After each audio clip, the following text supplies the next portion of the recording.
네, 여야가 어제 7월 국회 정상화에 합의를 하면서 야당이 요구해왔던 안보국회가 오늘부터 열렸습니다. 자, 오늘 강경화 외교부 장관과 김현철 통일부 장관이 출석한 가운데 외교통일위원회 전체 회의가 열렸는데요. 네, 국회 취재기자 연결해서 자세한 내용 들어보겠습니다. 정주희 기자 전해주시죠.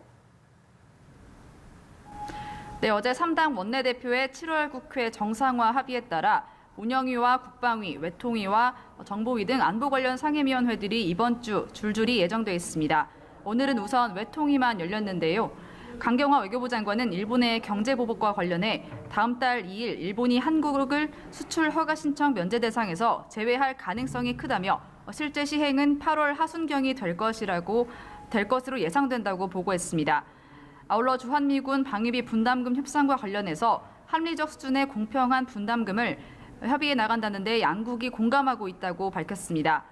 한편 일본의 경제보복 대응차 내일 일본을 방문하는 국회 방일단도 사전 간담회를 열었습니다. 서창원 의원은 일본 의원들과 진솔하게 대화하면서 더 악화되지 않는 촉매 역할을 하도록 하는데 초점을 맞추겠다고 강조했습니다. 자, 이런 가운데 여당 안에서도 지소미아를 더 이상 유지할 수 없다, 이런 얘기가 나오고 있다면서요.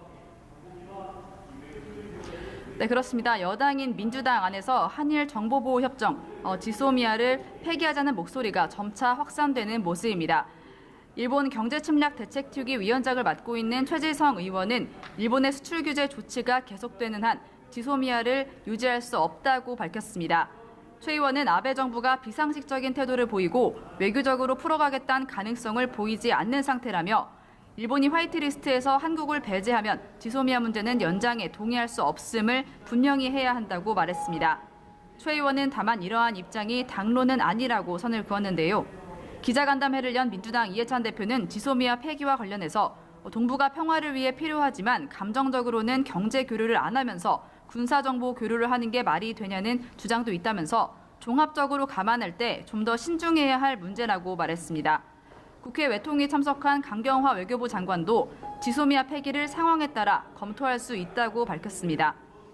한편 한국당에서 북한 미사일 도발에 대응해 핵무장론을 제기한 데 대해 정치권에서 공방이 벌어지고 있는데요. 민주당은 한미 동맹을 완전히 폐기하고 국제사회와 결별하자는 소리나 마찬가지라면서 대단히 위험천만한 발상이라고 비난했습니다.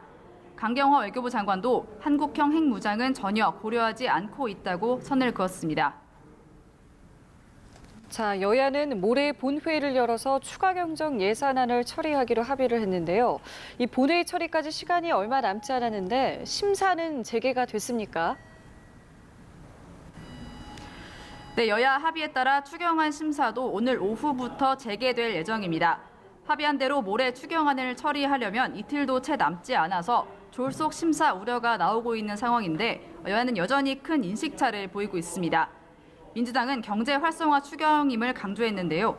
이인영 원내대표는 어려운 대내외 경제 상황에 신속히 대응할 수 있도록 심사에 진력할 것이라면서 정부는 2달 안에 70%의 예산을 집행할 수 있게 비상하게 준비해달라고 주문했습니다. 반면 한국당은 선심성 예산은 덜어내겠다는 방침입니다. 나경원 원내대표는 이틀 동안 꼼꼼히 심사해 국민에게 부끄럽지 않은 추경이 되게 하겠다면서 붉은 수돗물 등 안전 예산을 추가하고 현금 살포성 복지 예산은 삭감하겠다고 강조했습니다. 현재 예결위에서 1차 감액 심사는 끝났지만 90% 이상이 견해차로 인해 보류된 상태로 알려졌는데요. 예결위 한국당 간사인 이종배 의원은 추경 요건에 맞지 않는 예산이 대부분이라면서 정부에서 제대로 자료를 제출해 설명하지 않는다면 일일 본회의 처리가 어려울 수 있다고 말했습니다. 예결위원장과 여야 간사들은 조금 뒤에 만나서 구체적인 추경 심사 일정을 조율할 예정입니다. 지금까지 국회에서 연합뉴스TV 정주희입니다.